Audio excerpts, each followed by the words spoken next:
Okay, welcome in everybody to the second weekly Wednesday webinar. Yay. We got Omar, Omar Castillo presenting today.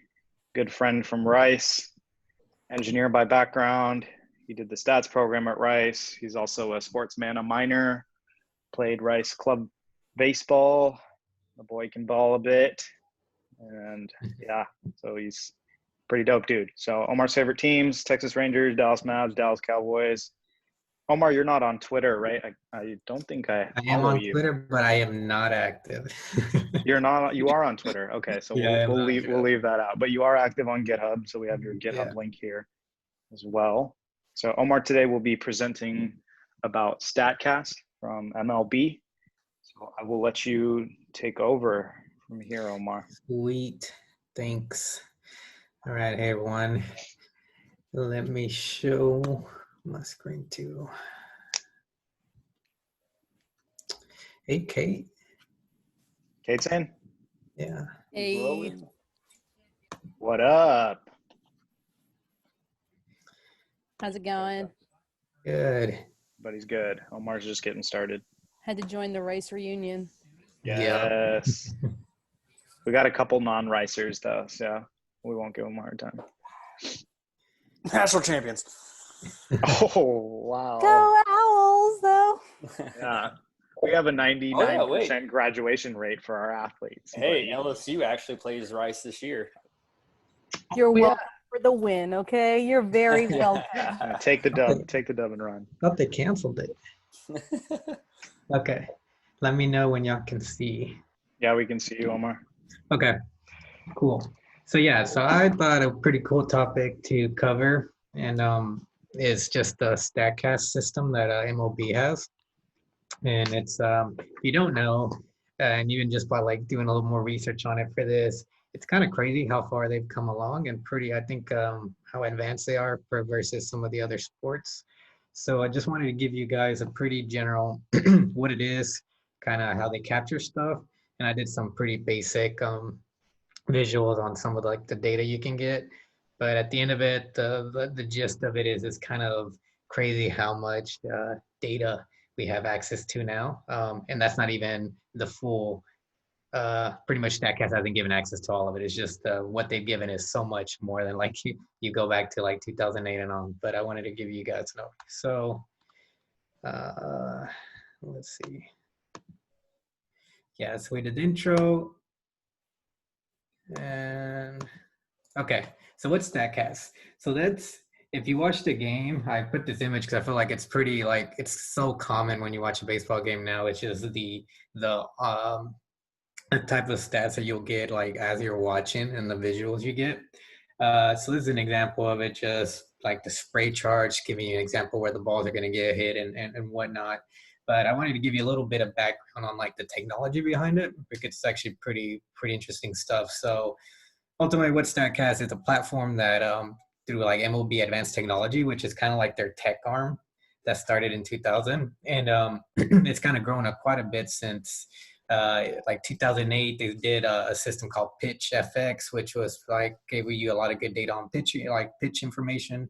But then in 2000, I believe like 15, they started installing a new camera system in stadiums where they were not, in addition to getting all the pitch data, you're able to also get player specific and ball specific data for like batted balls and like fielding and like a little bit of additional info. And it built on that pitch tracking tech that I mentioned a while ago. So ultimately you get a lot of raw data coming out at every pitch, and they've kind of developed their own metrics of new stats. So it's kind of interesting stuff for them. So since they've been around, just if there's such a big tech aspect to this. So right now they use, this season was their first year there. They switched to this company called Hawkeye Technology. So easiest way to know who these people are is if you've seen soccer games and you've seen like the goal line technology, or like tennis, watching some of the like if the ball's in or out. These are the guys that started that, and actually started, I believe it was like cricket was one of their big things, but they've like kind of leaders and like optical like sensors that they have. And that's like the system that Statcast is currently using. And like to back it in the cloud and the data storage, it's Google. So this all kind of changed. If you didn't notice in the last image, it was Amazon Web Services was the cloud storage provider for like the last 4 or 5 years. And actually this company called Trackman was the technology provider. But I'll go into a little detail about a lot of the the changes that have happened. But the gist of it is the camera system. They'll have like 12 cameras now in the stadiums. And one of the biggest or kind of coolest thing that I think it's going to be one of the takeaways about the new change in big data in baseball that's going to come out is that before the previous technology, a lot of like the spatial data you could get from like fielders and where they're located, imagine like a big blob. It's just like you could get the center of mass and you could assume where that person was. But now if you can just kind of take by like the image I have of the pitcher, you can see that like the stick figure going along him. So now they can basically track player movement at like a way more granular level that they could have before. So they can get the moment, they call it what is like pose, like pose tracking. So like they can capture the moment that a player reacts to a ball. They can track the entire movement of the pitch. And these are all like the player's arm, the pitcher's arm, the batter's arm. These are all things that are like pretty new that are kind of just basically bring in like a new like dump of data that has not been like accessible to players before. So it's going to be something pretty interesting. So like some examples of the stuff you can think about is everyone thinks about this. This is not necessarily like the Moneyball aspect of it anymore, or like the sabermetrics in a sense that data was all looking at a lot of historical data and putting like adding value to different stats that weren't valued as high before, and then looking at previous events. This is just opening the door to now you're getting live feed to data as it's happening, and it's giving you an opportunity to just kind of analyze players in a different like way that you never thought before. An example being like if a pitcher's doing really well and then goes into a slump, you'll be able to see like has been like sudden movement in his like arm angle, or if a batter's in a slump, did he make a slight adjustment? Are there like things like that? Or likewise, if some like injuries, it can be maybe they can track to certain things that changes, or like are they adjusting? But it's just going to open up a buttload of different opportunities for teams right now to kind of gain new insight. So just real basic stuff on just how it works is Hawkeye gets the data, goes to like the cloud, Google, they connect to an API, and MLB team and all the partners get access to this data. Us, like the average Joe, has way more access to this information than like before, but and I'll show you some links to the Baseball Savant where like a lot of the info is, but a lot of this stuff still stays in-house. So I thought it would be cool to kind of highlight what is changing in the game in terms of like data and big data in baseball. So it's before you used to look at play-by-play in a very like box score setting of what happened. The pitcher threw a pitch, you might have like the velocity, what the end result, did he swing or miss, walk, just very like after the fact information. So you can know, okay, he threw ball, strike, there was a foul, swing, hit. Batting, same thing. You can tell, okay, it was a home run, it was a single, very specific info. And fielding, they're able to go back and track some info like who fielded the ball, if any. So the next change now to Statcast is brought in like a lot of new data that people didn't really think about before, like 2014 or 2015. So when you think about pitching, now you got the velocity, but you get the spin rate. You get all this information on like the ball movement. You get to see how like literally from the moment that the pitcher shows the ball, how much that ball moved from X, in X direction and like Z direction up and down. So you get to see what players have like the most movement on their pitches or cut or even movement up. So you get to track a lot of specific pitching data. Batting, exit velocity, like launch angle, barrels. These are all things that are like 10 years ago no one was talking about. But now that's all you hear about is the idea being is before a hit, you could see a stat line and see a guy got a hit, but you never know. He could have hit it pretty soft. It could have been lucky. There are a lot of factors that you don't see. But now you can get other level of being like, okay, this guy's average, or like these other typical stats people look at might not look great, but he's hitting the ball harder than anyone in the league or above average. So that guy's probably his stats are generally gonna be, he's probably undervalued when you think about free agency maybe or whatnot. But or same thing with pitching, he has great movement. Maybe he doesn't throw a certain type of pitch enough that he should. These are all things, information that like players or teams can get now on a kind of play-by-play. And then fielding, we talked about it a little bit, but fielding, I think, is going to be one of the areas that advances the most, because generally, again, it was real basic, the type of field like location data you can get on players, but now this is going to advance to like getting a huge like opening and how quickly they react, exactly where they move, how much ground did they cover, how fast, all that. And you see that stuff right now already in like when you watch a game, they pull that stuff out pretty quickly. So just want to give you a quick example of I think the biggest thing is just data on data now for both not only teams but fans, and just it's almost inundated with the amount of information you can have. It's impacted how teams build rosters and generally how they play the game. You can think about, people don't think about traditional stats and value of player. They might think about how hard does he hit, how much spin does his ball have, all these little other factors you never think about before that make up a roster now. And then last, even just how like the game is played in a very traditional like defensive mode. No one, if you grew up playing baseball, it was like all 9 players were in a very specific spot, and that's where you grew up playing. Now everyone shifts, like almost like no team plays like in one specific like positioning. It's all based on data, right? Because now you can get based on player, exactly where 90% of his balls are hit if he throws a certain pitch. So it's just kind of changed the whole game. But I have a link here that I did want to just quickly show you guys. Well, actually, we can cover that then, but I think compared to most other professional teams that have like the most, I think, advanced like visuals that you can like the average fan can access. That's one of the cool things I wanted to highlight. But so moving into just some of like what you can do with the data now. And I want to say it's in the big picture, very simplistic. It just gives you an idea of how much opportunity you have to like slice data.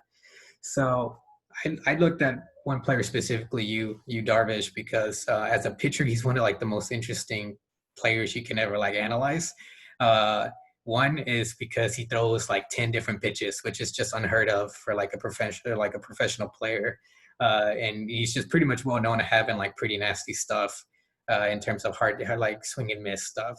So here you'll just see in like his 2019 data, like pull in every pitch he threw, just kind of checking per the strike zone where the majority of his swing and strikes are, which again, like when you're trying to value players now, the goal ultimately is to get players out. So swing and strike, less contact is good for pitcher. So just being able to easily show here that you have like just kind of showing you within the zone where most of his strikeouts go. And you can see predominantly, bottom right corner where majority worse. You can compare that to his 2020 stats. And just another thing to note, the reason I kind of compare their 19 and 20 stats is he's been kind of a player that right now is leading the league in a lot of like statistical categories, playing really well. And he's done like a huge turnaround from like 2018 where he was pretty hurt to 2019 where he started off pretty rough to now. You can see he's been pretty consistent where he's getting his swing and strikes is still like bottom right corner. He's still, one assumption might say he's maybe still also getting lucky within like the middle of the plate. He's getting some, but that's also showing that like how good his stuff, or how hard his stuff is to hit regardless of where in the zone it is. So another comparison, you can slice another level is like, so we looked at what strikes like in the zone, like his swinging strikes within the zone, but then you can take a little closer look at what type of pitches is he getting that. So you can look at like cutters or like his predominantly strengths. And again, he gets most of his swinging strikes from throwing cutters. You can, so within the zone, kind of where he gets most of that. I think one thing that's really where you just kind of see it's endless where you filter this. This is one simple slice of, hey, how many, out of all the pitch data he has, how many times did he get a swing and strike? And then at that point, how much of it was in the zone. And it looks like you is someone that I think about 45% of his pitches that he got swing and strikes were in the strike zone. The other half are like outside the strike zone, which we didn't map out here. We were just kind of looking in the zone. Easy visual. Most people are kind of used to seeing those like the strike zone, but it gives you an idea of that. But this also could probably, if we slice it one more level, this doesn't take it to like, whether it's left-handed or right-handed. Kind of read a little bit about him that most of his, he looked to left-handed batters, which you could filter this out. He loves going, throwing this cutter, this specific pitch. So I wouldn't be surprised if we filtered this out. Almost the majority of all the pitches would be in this corner for left-handed batters, because that's his go-to spot. But you're able to identify these trends pretty quickly. So I also did a couple of more interactive ones just to give you an idea on the type of pitches he does. So let's see if this opens up. Yes. And Omar, I'm kind of new to baseball. Can you define cutter? What is a cutter? A cutter is basically just in a bigger basic, simply, it's still a pretty a fastball, but it has more movement. Fastballs tend to be straighter, but I guess now they kind of have some lift to them, but there's less movement. It's more about velocity. A cutter it's still on average a much faster pitch, but it has a slight move, bigger movement across the plate. Compared to if you go to a curveball or something like that, that's traditionally slow, it's definitely gonna have a lot of movement, but a lot less speed. So Gotcha, thanks. I'm about to share again.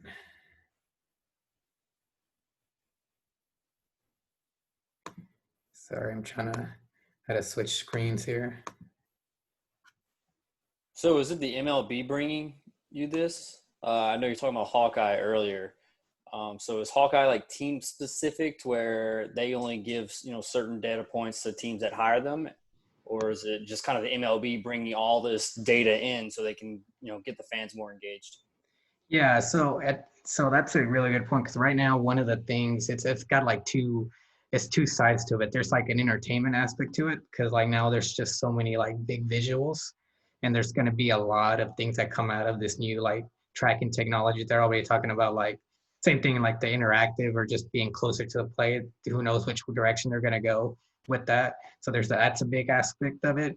But two is also the teams. Teams have way more data. And there is kind of a filtration system right now where teams get first dibs on it. And I think it seems the general consensus that teams are kind of hesitant on how much of this data gets out to the public, because everyone's trying to house as much information as they can internally. But yeah, that's kind of a thing, but it's twofold. And let me, sorry, tech issues. Okay, so let me know if you guys can see that again. So this is an example of why you is such a cool guy to follow, or to just dive into his pitches. This is Darvish pitch arsenal. As you can see here, this guy has I think at least over 10 pitches he's thrown since 2016. I think I saw some stat that there's only been one player that's approached 8 in the last 4 years, and he's definitely the only one who's thrown this many type of pitches. But also shows you one of the reasons he's been kind of some say kind of a bit of a filler, because everyone's known he's had great stuff, can throw different things, but he's never been that consistent. And as you can see, he's kind of had a transition of the type. When he started 2016, still kind of early on in his career, he was a big four-seam fastball guy.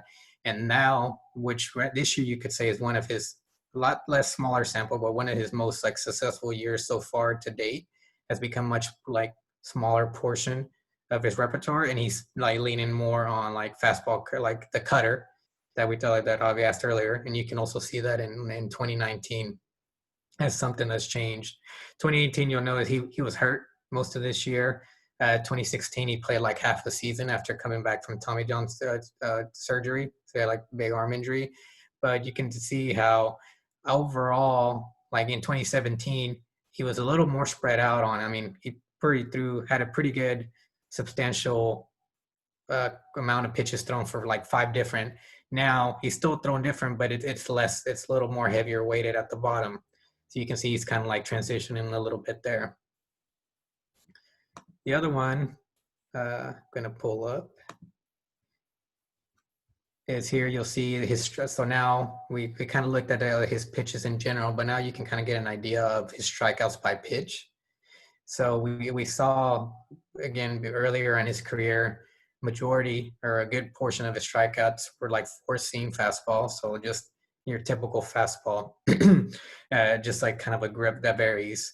And now he's kind of transitioned to, again, heavier like cutters being a portion. So that's been an interesting thing to see how much more he's using his cutter as like a strikeout pitch than he did like earlier in his career.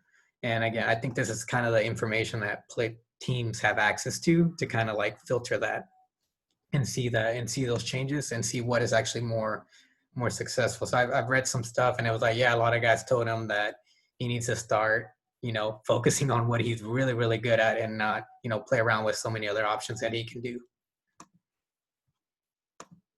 And then the last one here, just to give you an example, just like the data or how it looks in for pitchers, 2 like big things now are, again, are speed and spin rate.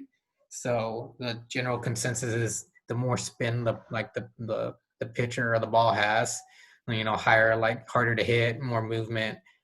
So you can see just on all his pitches on strikeouts since 2016, the guy can throw from like pretty fast in like the upper 90s and you can drop it to the mid 70s. Again, that's just kind of like a product of having so many different pitches he can throw. It also shows how like diverse of a pitcher, how hard he is to hit, because he has like ability to get strikeouts at 2 very like different type of pitches, which that's kind of like the marker of an ace or like a more like top line starter, because relievers, if we looked at a reliever, more than likely it's going to be heavily in one spot because that guy's probably really good at just throwing heat, or he might have like one like really good like pitch like a curve or a breaking ball that's his go-to pitch. That's why they go shorter spurts and they're because they only have to get 1 or 2, 3 guys out in one time, so they can use all their one good pitch to get out of a shorter time. Guys, starters like you or like pitchers like him who are trying to go deeper in the game have to have a much more diverse amount of pitches that they can throw, because MLB hitters are really good at what they do, so they catch on to trends. So they have to be able to, and use kind of gives you a pretty good example of what he can do there. And so the last thing. Hey Omar, can I ask a quick question? Yeah. So for your previous plot that you had there, or graph, sorry, before you go there, would this be something that if you kind of, because of the sample size being different depending on the years, however many pitches he threw, would that be something that you'd probably want to wait so that way then you could kind of see that comparison a little bit more accurate based off of the pitches? 100%. So I think these both would be better, like, that's a percent. Okay. Yeah. Or I guess you could normalize that to a per batter, right? Yeah, right. Per batter. There's and same thing even with the strikeout, like the earlier ones that I showed you about the spatial data would be same thing, like setting like a minimum like pitches like thrown per category. There's a lot. So this would tell a bigger picture by that. And I also think a bigger thing is splitting in by like left or right, or like the type of like hitter he's facing can also have like a big, like give you a bigger picture. Because this at this level, very preliminary, just kind of shows you, okay, guy throws a lot of, different pitches and he's thrown more of this, but then does that give me any like value today? Probably not. What would give him value would be like maybe what type of situations like he throws those pitches to, like how often does he throw this, like what pitch does he go to when there's like people like players in scoring position. I know, Which in a way, I was thinking about like what Blake showed last week is like kind of like adding in those kinds of variables. I think kind of yeah, making multiple linear regressions, right? yeah. Would So there, it's honestly like too endless. much So info. yeah, you can go with it because, but that's pretty much that's the cool thing about the data that's out there right now, that you can do that kind of analysis right now and be very very like specific on the like question you're trying to answer. Is like, and that's it. And at the end of the day, this is the kind of data the player like the teams have right now. It's just like when a pitcher like batter's going up to bat, he's probably got some sort of like info on like, in this situation, this guy is almost more than likely going to throw XYZ in these situations. And same thing on like the other side of the field, like the team is like, well, this guy is almost 100, like 50 to 60% going to be like swinging at this pitch and going to be hitting in this direction. So it's kind of like so much game within the game right now in baseball. So Thank you. the last thing I was going to just highlight, and it's again not a slide I did, but just showing. Let me put it in. I went to the wrong side. Well, you can kind of see it there. At the end of the day, it's this graph shows you. I was doing some last like minute research on it, and it just showed this guy went like another way of identifying data. The same data I was kind of looking at was, hey, let's look at it by months and see what is he throwing more of. And he just pretty much identified that he started throwing like a faster version of a pitch towards the end of the last year. So just kind of show that like there's unlimited ways of slicing this data, and it's all pretty accessible right now. So just kind of want to highlight, that's the capability that Statcast given teams, and and more recently is kind of opening up to the public. So yeah, that's it, guys.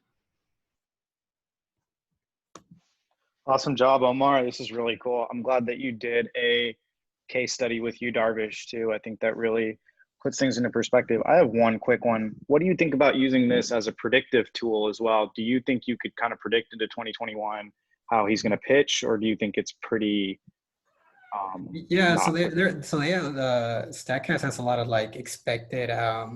So one example of how these graphs could also look is they'll show like per pitch. They have a lot of like for a pitch in that location weighted against the rest of the league, what you would have expected like the result to be, or like the kind of like the batting average or like some sort of, and they have a lot of stuff like that already. Just so one way you can look at that is you can look at a lot of models of like how likely is a player to do like X with these two conditions. If you throw a pitch here at this type of speed or like spin. The other is you can like use that to find when a player is more like underperforming or overperforming, right? Because you can see like all his data based like in a year and just show on average, or like his peripherals where he's at, and see that he like the traditional stats most people are looking at, he might be kind of undervalued, and then but that he's gonna like have like trend up overall. I actually did a analysis for like project last year where we did like the probability of looking at a home run, and we tried to do like a model on that, and that was really hard because you just find out like hitting a home run is like extremely hard. So you might have 700,000 data points of pitches that were thrown in a season, and if you just compare whether if it resulted in a home run or it didn't, the model also like pretty much said it's always gonna not be a home run because the likelihood per pitch like across the board is still so small. So obviously that was not a value to a team, but like then you're like, okay, maybe not home run, but maybe you can dive into another few specific categories. But yeah, there's a lot of stuff like that. My understanding is like a lot of like spatial data. It's just like where it's at, like what you can do with that. That makes sense. Cool. Does anybody else, anybody's welcome to kind of ask questions, make comments. We got a few more minutes here on the call. So you hear me? Yeah, I thought it was a really cool presentation, Omar. I got one question I've got is, does Statcast provide like pitch start and in location, like whenever they're kind of evaluating these like strike zone charts? Like the cutter, for example, like you said earlier, is going to move a little bit away from a righty if it's thrown by a righty, right? So I mean, like I'm assuming if I'm a batter like looking at this, I might want to know where the pitch is starting, as much as where it ends up. Yeah, so they track they do track they call it they track the movement in an X direction. So the moment when the pitcher is about to release a point, like the ball where it's at and how far it goes to like in one direction or the other, and like the X direction, and then they do the drop. So they give you like that movement. You're able to kind of see on average on pitchers, probably like which pitchers have which certain pitches, how much movement you'd probably expect. It's like for baseball players like a split second that they have to make the decision on when it is. So just being able to get an idea on how often that guy's going to throw it, and then to what generally where like the movement goes. Because whether like his balls tend to rise up or they always go away, or when he throws his pitch, it cuts in on you a lot. Some of those stuff is pretty inherent, like players just naturally like know it inherently by if a guy throws certain pitch to kind of come in on your away, but it's more of like now they know the probability of what they're going to get is higher. Yeah, and it might make kind of a cool visual too, like if you could sort of see the trend of the ball, you know what I mean, like through the chart. But like I said, I thought it was a really interesting presentation. I agree with Avi that Darvish was a great choice for this type of case study. Yeah, and I wanted to show you, like, guys, just quickly show you the if you guys haven't checked out this is where like this is basically where all the Statcast data is, like, to the public, and their visuals are crazy now. Is there an API to pull all this? This is insane. Yeah, like the amount, like you're saying, like the amount of stuff they track. Oh yeah, there's kind of the pitch track thing. Yeah, it's unheard of. Like, but I mean, this is like, I think I saw a year ago when I did a project on this stuff when they were like, they've just like took it to the next level in like the last year, and with this stuff, and so it's crazy, and it's the amount of stuff that you can get kind of access to, and like I said, I think their MLB is probably like, at least what I've seen, one of like the leaders in this stuff, just like the stuff that you get access to, and it's all interactive, same stuff like we normally do. So it's pretty cool stuff. So yeah, just another cool tidbit. Kate, you probably might know her. Did you know Ben? What's his name? Jedlovic? No. I remember the name. I think I so I think he was before her time, but he's actually he wrote this blog about so this guy's a Rice guy. He wrote this blog about the technology and trend, but he's part of like the MLB like innovation team or like technology team. But it was just like another cool fact, kind of closer to home. But he actually went through like the Sport Mana program too. But I wasn't aware of how much MLB, like actually MLB apparently started their like this tech startup part of their like of the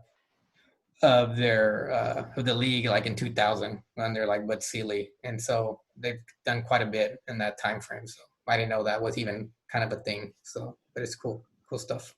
Hey, we got 3 minutes. I know McCade also had a question. McCade, are you still there? Can I ask one quick question? Yeah. Squeeze it in. No, so I'm writing a paper right now on, it's supposed to be about your home, but I've taken it to sports, obviously, and how important home court, home field, home ice advantage is.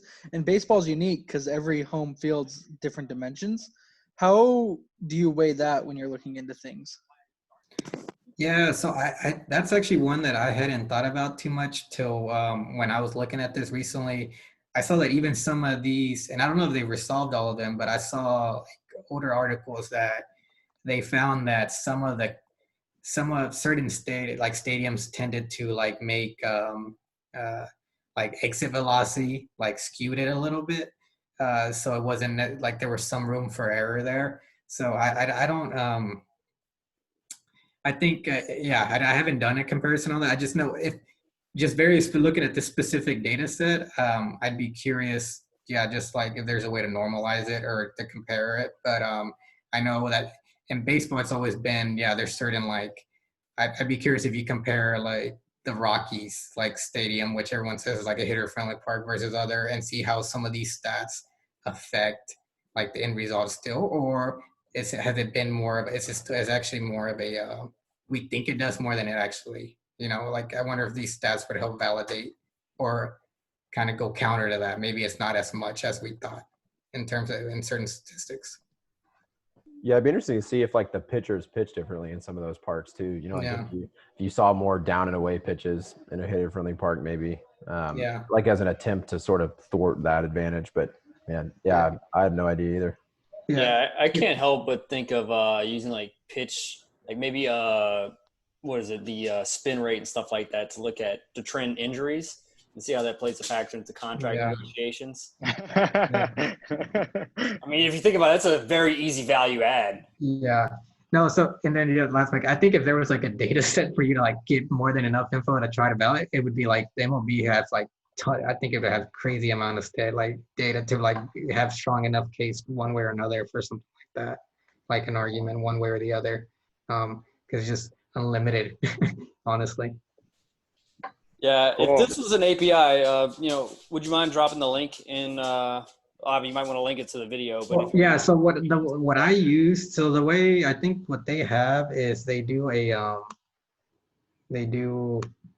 like you can do CSVs from like certain data here, but if you guys look up, now I'll send the link. But the way that there's a lot of people way smarter than me that nerd out on this stuff. A guy created a program called Pi Baseball that basically scrapes or pulls all this Statcast data, and you install it and did it. That's how I did my correlation, but it's crazy. I mean, you look at these guys like pretty much created the API. Yeah, pretty much made the API for it. Yeah, he did. Like this guy's a data scientist at BuzzFeed. Some pretty smart looking guys over. And but yeah, they created basically a package that you can do this. And I think someone created one in R before this, and this is what inspired these guys to do it. But it's pretty crazy. Like the legit API, the one that has, I think, like the bulk of the information, MLB teams have it, and I don't think that's so very public, but they pretty much just have it where you have access to, all this data, but just more on a download type deal. But these guys built something. But I'll definitely share the thing. That's what I use to put my info.